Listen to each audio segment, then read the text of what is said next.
낭낭할배, 낭낭할매님, 안녕하십니까? 낭낭 108세 박민영입니다. 안녕하세요. 낭낭 리포터 서민지입니다.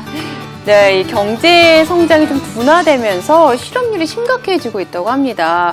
그래서 그 여파가 우리 어르신들 일자리까지 영향을 미치고 있다고 하는데요. 아, 이거 어쩌죠? 네, 특히나 이 어르신들의 눈높이에 맞는 그런 직장을 찾기는 또 더욱더 어렵습니다. 그래서 오늘은요, 성공적인 재취업을 위한 필요한 정보들을 모아봤습니다. 네, 어르신들이 좀 성공적으로 취업할 수 있도록 오늘 저희가 아주 힘써서 도와드리도록 하겠습니다. 자, 서울시 어르신 취업훈련센터 김윤경 명예기관장님 나오셨습니다. 안녕하세요. 안녕하세요. 네, 우리 어르신들 참 일자리 원하시는 분들 많은데요. 어르신들이 취업하려면 일단 뭐부터 준비해야 될지 그게 참 궁금합니다. 네, 어르신들이 취업을 하시기 전에 마음가짐이 중요하다고 생각을 합니다. 마음가짐이요? 네. 그래서 내가 왜 취업을 해야 되는지, 취업에 대한 목표나 목적이 설정이 되신 분들은 적극적으로 본인이 훈련에도 참여하시고요. 또 준비도 하시기 때문에 그런 분들이 취업도 빠르다고 생각을 합니다. 네, 사실 마음가짐은 다 됐어요. 네. 저는 마음가짐밖에 없습니다. 네. 그런데 정말 사회 일원이 되고 싶다 이런 마음은 충분한데요. 박민영 아나운서는 입사 지원할 때 뭐 어떤 준비부터 먼저 하셨나요? 뭐 마음가짐 준비됐으면 일단 이력서 쓰는 게 정말 힘들었습니다. 네, 맞습니다. 저도 이력서를 수없이 많이 써봤는데요. 쓸 때마다 너무너무 어려웠습니다. 자, 화면 함께 보시면서 말씀드릴게요. 구직자들 상당수가 입사 지원서나 누구시죠? 이력서를 작성할 때 누굴까요? 제목조차 달지 않는 것으로 나타났습니다. 한 취업 포털 업체가 올해 자사 홈페이지에 등록된 20대 구직자들의 이력서 3천여 건을 조사한 결과 제목이 없는 이력서 유형이 절반가량을 차지한 것으로 나타났습니다. 이들 이력서 상당수가 제목을 아예 달지 않았거나 단순히 이력서라는 것을 표시하는데 그친 수준이었습니다. 업체 측은 구직자들이 이력서의 중요성을 제대로 모르고 있는 것으로 보인다며 자기소개서 내용 가운데 핵심적인 내용이나 주제어를 뽑아 제목을 다는 것이 바람직하다고 조언했습니다. 와, 정말 좀 부끄럽지만 저는 저 뉴스가 정말 기억에 남는 게 나는 이력서 쓸 때 제목을 썼나? 이런 생각이 먼저 들었거든요. 네, 지금 보도하신 것처럼 정말 이 청소년들도 청년들 역시도 이 이력서 쓰는 게 너무너무 어려운데요. 우리 어르신들은 또 어떻겠습니까? 정말 너무 어렵습니다. 그래서 오늘은요, 이 취업에 필요한 이력서 쓰는 방법에 대해서 준비해봤습니다. 그런데 센터장님, 저는 그 전에 어르신들도 취업을 하는데 재취업인데도 불구하고 이력서가 꼭 필요한가요? 취업의 첫 관문이 이력서인데요. 네. 몇 년 전만 해도 면접을 보러 가시면서 이력서를 제출하는 경우가 많았었거든요. 네. 근데 요즘에는 이력서를 메일이나 팩스로 원하는 업체들이 많아지고 있어요. 그래서 이력서를 잘 쓰지 않으시면 그 면접 기회를 얻을 수 없는 그런 상황이 돼가고 있는 거죠. 그렇군요. 사실 네. 1차가 서류잖아요, 서류. 네. 그렇게 위해서는 이력서를 잘 써야 되는데 과연 어떻게 쓰면 될까요?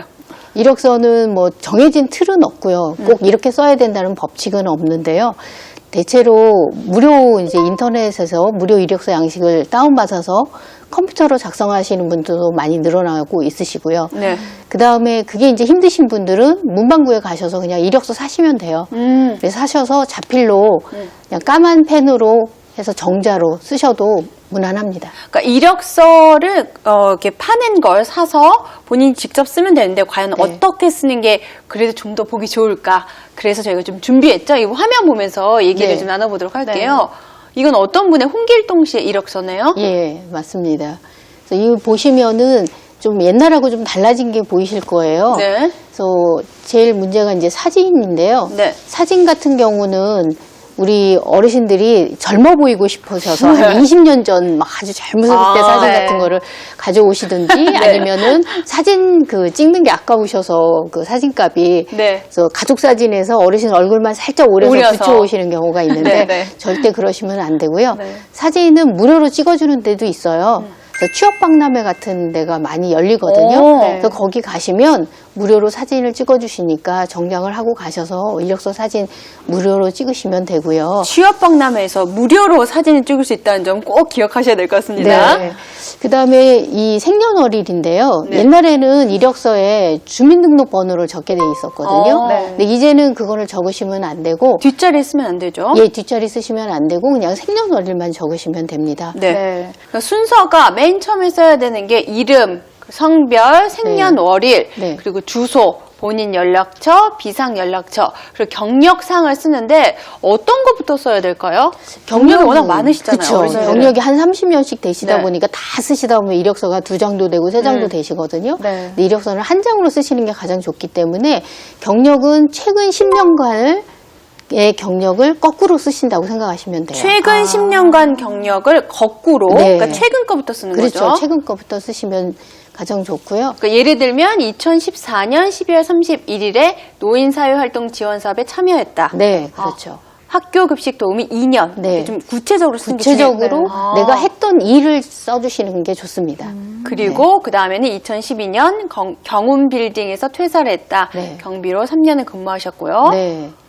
그리고 또 2008년에는 자영업, 세탁소 5년, 슈퍼 3년을 했고, 네. 그 다음에 2000년에는 중앙실업에서 퇴사를 했다. 이렇게 거꾸로 순서로 네, 쓰는 게 거꾸로 가장 쓰시는 게 중요하고, 좋습니다. 네. 기간은 10년. 10년 이내로 적어주시면 좋습니다. 그리고 다음에 쓰는 게 봉사사항인데, 봉사사항은 어떤 건가요? 그러니까 봉사활동을 하고 계시는 분들은 이력서에 써주시는 게 도움이 많이 되십니다. 그래서 네. 내가 사회공헌으로 어떤 활동을 하고 있는지가 그 면접 보시는 분들한테 좀 좋은 인상을 주실 수가 있잖아요. 그래서 가산점 같은 거군요. 그렇죠, 맞습니다. 어떤 봉사활동을 쓰면 어떤 좋을까요? 거든지 좋아요. 뭐 종교 활동도 좋고요. 오. 아니 이렇게 공공기관이나 이런 어떤 기관에서 봉사하시는 것도 좋고 아니면 뭐 통반장도 많이 하시잖아요. 네네. 네, 그런 것도 적어주셔도 좋습니다. 통반장 활동도 써도 괜찮은 건가요? 그럼요. 네. 그렇군요. 어떤 내가 활동을 많이 한 분들이 유리하시잖아요. 아. 그래서 활발하게 내가 활동을 하고 있다는 걸 나타내 주시면 됩니다. 그렇군요. 다음은 자격사항. 이 자격사항은 어떤 걸 말하는 거죠? 자격증이 있는데요. 주로 이제 우리 제일 많이 갖고 있는 게 운전면허증이에요. 네. 그래서 운전면허증은 누구나 갖고 있는데 이 생각하고 안 적는 분들이 많으시거든요. 맞아요. 근데 그러지 마시고 운전면허증도 꼭 적어주시면 도움이 되시고. 30년 무사고. 네, 이런 정말 거 적어주시면 꼭 표기를. 좋죠. 네. 그리고 다음은 훈련사항인데요. 네, 훈련사항을 적어주셔야 되는 이유가요. 고령자분들이 새로운 직종으로 많이 가시게 되거든요. 네. 그랬을 때 내가 이런 직종이 새롭게 도전을 하지만 도전하기 전에 내가 이쪽에 관심이 있어서 내가 교육을 받았다. 그런 거를 나타내는 게 그 난이에요. 네. 그래서 이분은 새롭게 도전을 하시지만 교육을 받았으니까 어느 정도 준비된 준비가 사람이구나. 그렇죠. 그런 네. 이미지를 줄 수 있군요. 예, 그렇습니다. 마지막으로 쓰는 게 학력사항. 네, 학력사항인데 최종 학력만 적으시면 된다고 생각하시면 되고요. 최종 학력만요. 네, 남성 선생님들은 이제 군대를 갔다 오셨기 때문에 네. 군대 밑에 하나 그냥 간단하게 적어주시면 됩니다. 그렇다면 이력서를 이렇게 좀 작성할 때 뭐 이제 순서는 알았어요. 근데 네. 좀 쉽게 범할 수 있는 실수 같은 것도 있잖아요. 그렇죠. 어떤 게 있을까요? 실수가 이제 제일 많은 게 뭐냐면요. 요즘에 호주제가 있어요, 없어요? 호주제 폐지됐죠. 네. 네, 폐지됐죠. 근데 아직도 호주제 이력서를 써가지고 오시는 분들이 계세요. 네. 호주제 이력서라는 게 어떤 거죠? 이 옛날에는 요 란 하나에 호주해서 누구누구 호주의 관계, 그래서 맞아. 나는 뭐 네, 호주의 네. 처다, 뭐 누구다 이렇게 해서 하는 그런 란이 있었거든요. 네. 근데 그 이력서 양식을 지금도 파는 데가 있어요. 아. 갖고 계신 분도 계시고, 그래서 거기에다가 그 호주제를 적어서 가져오시는 분들이 계시거든요. 그래서 그거는 잘못되신 겁니다. 그런데 어르신들 중에서 사실 이메일이 없으신 분들도 있거든요. 근데 그쵸. 이메일란을 어떻게 해야 될까요? 그럼 아예 이메일 자체를 안 쓰는 게 나을까요? 그렇죠. 없으시면은 안 쓰셔도 되는데요. 만약에 이렇게 이제 내가 이 양식을 샀는데 이메일 란이 있을 때는 비워놓으면 되시고요. 네. 컴퓨터로 내가 만들었을 때 나는 이메일이 없다 그러면 아예 이 란을 안 만드시는 게 좋아요. 공란으로 만들어 놓지 마시고 그때는 아예 이메일 란을 없애버리시는 게 도움이 되십니다. 네, 컴퓨터로 만들기가 솔직히 쉽지가 않잖아요. 그럼 파는 걸 손쉽게 좀 살 수 있는데 네. 그럴 경우에는 이 전자메일 칸에 뭐 좀 화이트로 지운다던가 그런 행동은 어떤가요? 네, 그거는 안 돼요. 이력서에 이렇게 수정하는 거는 절대 안 되고요. 네. 수정 없이 깔끔하게 나오고 차라리 빈칸이 낫습니다. 빈칸이 났군요. 네. 네, 선생님 그러면 이제 우리가 이력서를 쓸 때 꼭 이 점은 기억해라 하는 점이 있다면 어떤 게 있을까요? 그러면 지금까지 우리가 해봤으니 제가 설명을 드렸으니까 이 안에서 뭐가 잘못됐나 한번 봐주시기 바랍니다. 잘못된 점이 있어요? 네, 한번 굉장히 잘 지적해보세요. 쓰신 것 같은데 잘 모르겠어요. 다 맞는 것 같아요. 네네. 그래서 여기 보시면 본인 연락처에 핸드폰이 아니라 집 전화가 적혀 있잖아요. 네. 네, 그래서- 정말 02라고 되어 네, 있네요. 요즘에 집에 전화 있으세요? 아니요. 맞다. 네, 전화 없는 분도 많으시고요. 아유, 네. 맞습니다. 있으면 집에 전화 잘 받으시나요? 집에 사람들이 거의 있어요? 잘 안 받죠. 네. 예, 그래서 이 본인 연락처는 꼭 본인의 핸드폰으로 적으셔야 되고요. 아. 네, 그다음 비상 연락처는 그 보통 가장 가까운 사람, 비상으로 연락할 때 필요한 전화번호이기 때문에 24시간 나하고 긴밀하게 연락하는 사람의 전화번호를 적으시고요. 그 옆에다가 관계를 하나 적어주시면 돼요. 아. 그래서 배우자인지 아들인지 딸인지 아니면 요즘에 이제 친구가 가까우신 분들도 많거든요. 그럼 친구 이름을 적어주셔도 됩니다.